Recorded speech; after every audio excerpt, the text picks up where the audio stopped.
नमस्कार दोस्तों। 29 साल की सिंगर, पंजाब की जानी मानी सिंगर इंदर कौर नाम की लड़की, जिसकी 29 साल महज उम्र है, अपने घर से 13 मई को शाम 5-6 बजे के आसपास घर से निकलती है ग्रोसरी का सामान लाने के लिए। किंतु घर वाले उसकी राह देख रहे होते हैं, वापस नहीं लौटती है। पता लगता है कि 6 दिन बाद उसकी बॉडी एक नहर के अंदर मिलती है। आखिरकार कनाडा से ऐसा कौन सा व्यक्ति आया था जो उसकी डेथ करने के बाद में, उसकी हत्या करने के बाद में उसको नीलो नहर के अंदर फेंक के आ गया। तो दोस्तों, आज की मैं जो कहानी शुरू करने वाला हूँ, आप बड़े ध्यान से सुनना।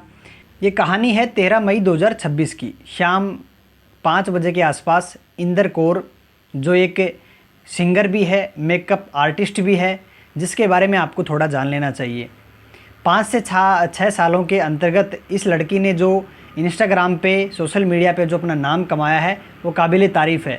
क्योंकि पहले एक मेकअप आर्टिस्ट रह चुकी है और ब्यूटिशियन का भी काफ़ी सारा इसको नॉलेज है, जिसके दौरान इसने अपनी पर्सनल लाइफ और अपना जो मेकअप आर्टिस्ट वाली जो चीज़ें हैं उन्होंने सोशल मीडिया पे भी दिखाना चालू करी, जिसके कारण उसके फॉलोवर गेन होने शुरू हुए। उसके बाद में ये पंजाबी गानों को भी गाने लगी और उसके बाद में काफ़ी सारे सॉन्ग्स भी इसने बनाए और इसके चलते इसके लाखों फॉलोवर्स हैं। और ये लड़की ऐसे करती करती जब इंस्टाग्राम पे काफ़ी अच्छी वायरल हो जाती है, उसके बाद में एक लड़के से दोस्ती होती है। अब आते हैं कि इसकी करंट सिचुएशन पर। जब ये 13 मई को शाम को अपना घर पे राशन का सामान लेने के लिए मार्केट जाती है अपनी गाड़ी लेके, उसके बाद में इसके घर वाले इसके वेट कर रहे होते हैं, किंतु वो लड़की वापस नहीं आती है। घर वाले चिंतित होते हैं, जिसको कॉल लगाते हैं, इसका कॉल भी नहीं लगता है, इसका फ़ोन बंद आने लगता है। अब घर वालों को चिंता होने लगती है, क्योंकि इतनी फेमस आर्टिस्ट है और फेमस सिंगर है और वो घर नहीं लौटी अचानक से, जो अपने पास ही के मार्केट के अंदर सामान लेने गई थी। घर वाले चिंतित होने के कारण पास के थाने के अंदर जाते हैं और कंप्लेंट दर्ज कराते हैं कि ऐसे ऐसे वो गायब हो गई है और घर से इस तरीके से सामान लेने निकली थी, लेकिन अब उसका कॉल वगैरह भी नहीं लग रहा है। जिसके चलते पुलिस वालों ने कार्रवाई शुरू की तो पता लगा कि वो लड़की नहीं मिल रही है। और इतना ढूंढने के बाद में पूरे 6 दिन बीत जाते हैं। शायद ये कहीं ना कहीं घर वालों का आरोप है कि पुलिस की लापरवाही है। सूचना मिलते ही उन्होंने तत्परता से काम नहीं किया, जिसकी वजह से उनकी बेटी को वो नहीं ढूंढ पाए।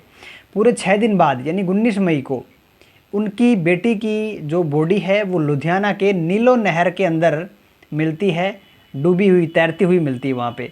उसके बाद में पुलिस को सूचना मिलती है तो वहाँ पे नीलो नहर पे पहुँच के उस बॉडी को बाहर निकाला जाता है। जैसी सूचना मिली थी, जो फ़ोटोज़ वगैरह उसकी, जो क्योंकि वो फेमस सिंगर थी तो उसकी वजह से उसकी पहचान की पुष्टि हो जाती है। और पुष्टि होने के बाद में उनके घर वालों को सूचना दी जाती है तो पता लगता है वेरिफिकेशन के बाद में कि ये तो वही इंदर कौर ही है और इसकी बॉडी को काफ़ी दिन हो गए हैं इस नहर के अंदर पड़े हुए। तो ये क्या 13 तारीख को ही इसको मार दिया गया था या अभी रिसेंटली इसका जो है मर्डर किया गया है, ये चीज़ों की पुष्टि अभी पोस्टमार्टम के बाद में होगी कि कितने दिन पहले इसकी डेथ हुई थी। तो पुलिस को ये चीज़ पता लग जाती है। उसके बाद में इंदर कौर की बॉडी को सीधा हॉस्पिटल पोस्टमार्टम के लिए भेज दिया जाता है। पोस्टमार्टम में कुछ चीज़ें सामने आई कि इसका गला घुटने की वजह से या गला घोटने की वजह से, दम घुट चुका था, इसकी वजह से इसकी मौत हुई है। पोस्टमार्टम और फोरेंसिक रिपोर्ट की पुष्टि के बाद में ही ये चीज़ें वेरीफाई होंगी। जब पुलिस ने पूछताछ शुरू की तब पता लगा कि घर वालों के द्वारा कि हमने पुलिस को पहले भी सूचना दी थी आप लोगों को कि हमारी बेटी की जान खतरे में है, कई बार उसको मारने की धमकी आ चुकी है। आखिरकार कौन था ये व्यक्ति जो इसको मारने की धमकी लगातार दे रहा था? इसके लिए हमें 5 से 6 साल पहले चलना पड़ेगा। जब ये इंस्टाग्राम पे आई थी, उसके बाद में जब इसके फॉलोअर्स अच्छे हाथ से गेन होने लगे थे, तभी इसकी एक लड़के से दोस्ती हो जाती है जिसका नाम सुखविंदर उर्फ सुक्खा होता है। और ये सुक्खा यहीं पे कनाडा के रहने वाला है और पहले तो यह यहाँ पे रहता था, मोगा ज़िले के निवासी था, पंजाब का मोगा निवासी। मोगा से उसके बाद में ये कनाडा जाता है, वहाँ पे शादी करता है और इसके 2 बच्चे भी होते हैं। वाइफ और बच्चों की जो पहचान थी इसने इस लड़की से दोस्ती करते समय छुपा ली थी। काफ़ी दिनों के रिश्ते के बाद में जब इनका गहरा प्रेम हो गया और शादी तक की बात आ गई, तब इस इंदर कौर को पता लग जाता है कि ये जो सुक्खा है इसके पास तो अपनी खुद की बीवी भी है और इसके बच्चे भी हैं और उसके साथ एक सेटल ज़िंदगी जी रहा है। ये एक किसान परिवार से है, मोगा जिला का रहने वाला है। ये सारी इन्फॉर्मेशन कलेक्ट करने के बाद में इंदर कौर को लगता है कि जो इंसान पहले से शादीशुदा है और वो उसको धोखा दे रहा है तो वो मेरा नहीं हो सकेगा, जिसके कारण उसने डिसीजन लिया कि बिना उसको मैं बताए धीरे धीरे उसको लाइफ से आउट कर दूंगी।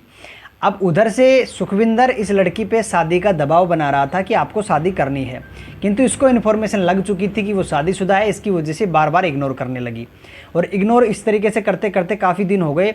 लड़का परेशान हो जाता है। उसके बाद में इसने कई बार इसको कहा कि मैं तुम्हें जान से मार दूंगा या तो तुम मुझसे शादी कर लो। लड़की फिर भी उसको इग्नोर करती है और धीरे धीरे कई बार इसकी असुरक्षा की जानकारी अपने दोस्तों को भी बताई कि इस तरीके से मैं एक लड़के से प्यार करती थी और आज मुझे मारने पे तुला है। ये चीज़ें जब उनके दोस्तों को पता लगती है तो घर वालों को भी पहुंच जाती है। पुलिस को कई बार कहा भी गया तो उन चीज़ों को इग्नोर किया गया।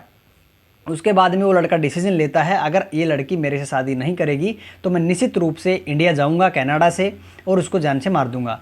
और उसकी प्लानिंग पहले से ही तैयार हो जाती है, जिसके अकॉर्डिंग वो वहाँ से कनाडा से चलता है और सीधा भारत आता है। किंतु एक उस लड़के ने यहाँ पे चतुराई ये दिखाई कि वो कनाडा से सीधा भारत नहीं आता है ताकि वो सिक्योरिटी एजेंसी होती हैं उनके नज़रों में ना आ सके। उसने अपने आइडेंटिटी को छुपाने के लिए पहले कनाडा से नेपाल जाता है और नेपाल से फिर उसके बाद में भारत आता है। उसने ये जो रास्ता, ये जो ट्रायंगल वाला जो चुना, उसने साइड लेके जो आया था, इसकी वजह से वो सुरक्षा एजेंसियों से बच गया। उसके कारण वो लड़का यहाँ पे पहुँच जाता है अपनी पहचान छुपा के। 13 मई को वो लड़का इस लड़की की डिटेल्स निकालता है कि वो कहाँ है, तो वो अकस्मात घर से बाहर आई हुई होती है। कॉन्टैक्ट के माध्यम से पता चल जाता है और वो गन पॉइंट पे उस लड़की को वहाँ से किडनैप करता है। किडनैप करने के बाद में उस लड़की को लेके जाता है। उसके बाद में उसने क्या किया, क्या नहीं किया, कहाँ पे गया, ये सारी चीज़ें इन्वेस्टिगेशन का पार्ट अभी बाकी है। लेकिन उस लड़की के साथ उसने कुछ गलत भी किया हो सकता है। वो फॉरेंसिक रिपोर्ट आने के बाद में पता लग जाएगा। हो सकता है उसके साथ कुछ गलत हरकतें भी की हों। उसके बाद में उसने कैसे मारा, कैसे नहीं मारा, किंतु ये चीज़ें सामने आ चुकी हैं कि उस लड़का यानी कि जो सुखविंदर था सुक्खा, उसका पिता प्रीतम और एक करमजीत नाम का व्यक्ति, 2 लोग और उसकी जो इस साजिश में शामिल थे। उस लड़की को उठाया गया, मार दिया गया। कितने दिन रखा गया अपने पास में, कब मारा गया, इसकी पुष्टि अभी होनी बाकी है। 19 मई को वो लड़की नीलो नहर लुधियाना के अंदर मिल जाती है। उसके बाद में पोस्टमार्टम की रिपोर्ट हो रही है। दोस्तों, इस लड़की के पिता और माता पिता और भाई का कहना है इसका भाई इसको लुधियाना के अंदर ढूंढ रहा था, किंतु उसको नहीं पता था कि वो नीलो नहर पहुंच चुकी है। वो उसको जिंदा तलाश करने की कोशिश कर रहा था, किंतु नहीं पता था कि वो ऑलरेडी पहले ही मर चुकी है।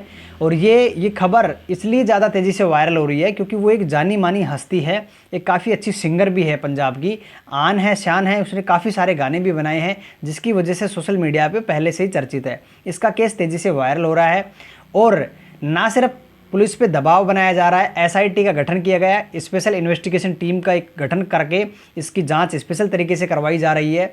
और जो लड़का कनाडा में रहता है और वापस फरार हो गया तुरंत, उसके ऊपर शक इसलिए भी जाता है क्योंकि पहले भी उसकी बातचीत होती थी। घर वालों को बाद में पता लगा था कि ये लड़की हमारी इससे बातचीत करती है। उस लड़के पे इसलिए गया शक क्योंकि वो लड़का नेपाल होते हुए भारत आया और तुरंत वापस लौट गया, जिसकी वजह से आया और गया एक साथ वापस लौटने की वजह से उस पर शक तेज़ी से बढ़ गया।